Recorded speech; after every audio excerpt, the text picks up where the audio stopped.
Yeah, hello and welcome to another update video on Bitcoin. So Bitcoin continues to respect the Fibonacci levels here. At least we haven't broken below the 21st of November low yet, and we have not seen a break below the 78.6 retracement level yet of that rally that happened between the 21st of November low and the 28th of November high. Quick reminder, this is not, in my opinion, a 1-2 setup or something. Someone asked me earlier today in our community chat, is this a wave 1 up and a wave 2 down? There's no evidence for it. Like, literally, this is a 3-wave move up, okay? So we cannot prefer a breakout from here. What I am watching for, though, and that's different from predicting something, I'm watching for a reaction here, because this would now be the area where the bulls should show up. If we could get at least apologies, if we could get at least a wider bounce in wave C. So A wave up, B wave down, C wave up. This would be a very, very reasonable scenario, I would say. A wider wave 4 can happen, but to even consider that, a low is in, we need a break above resistance. And the resistance area is between, I actually don't need the lower section, but you see it here. It's between $86,864 and $87,812. We could easily get a few more downside squiggles. I mean, I'm considering that this C wave has basically done what it needs to do. We can say there's an A, B, C structure, and then the C wave is 1, 2, 3, 4, and the wave 5 might even be 1, 2, 3, 4, 5.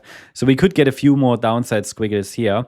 Definitely watching for, let's say a signal that we see any upside momentum. Or I'm just watching for a reaction. But it takes a break above $87,812 to confirm that this move to the downside has ended as a 3-wave move, A, B, C. And that is needed to keep the door open for higher prices, possibly even another test of the upper resistance area, maybe even a move towards 96, 97K. Yeah. If we get a bounce and get rejected, then it gives us 5 down. And that would indeed be further confirmation that we're going to test the April lows, as far as I can see. All right.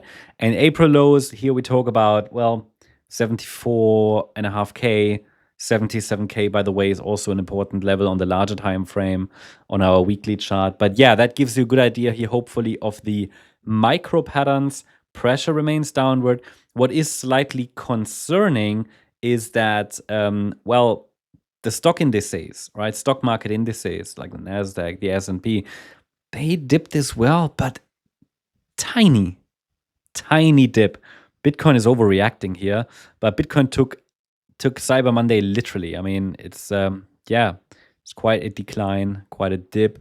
I know I've seen wave counts where people call this a 1-2 setup to the upside. I mean, you can always have a wave 1 and 3 waves as well, but it's just not high confidence. All right.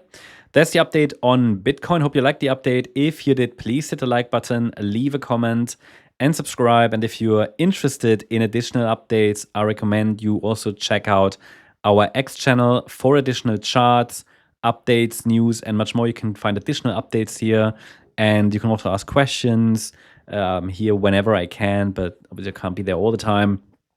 I do answer questions if I can. You get additional updates, sometimes even sooner than on YouTube. For example, this particular update here was uploaded on X first. So check it out. Thanks so much. Bye-bye.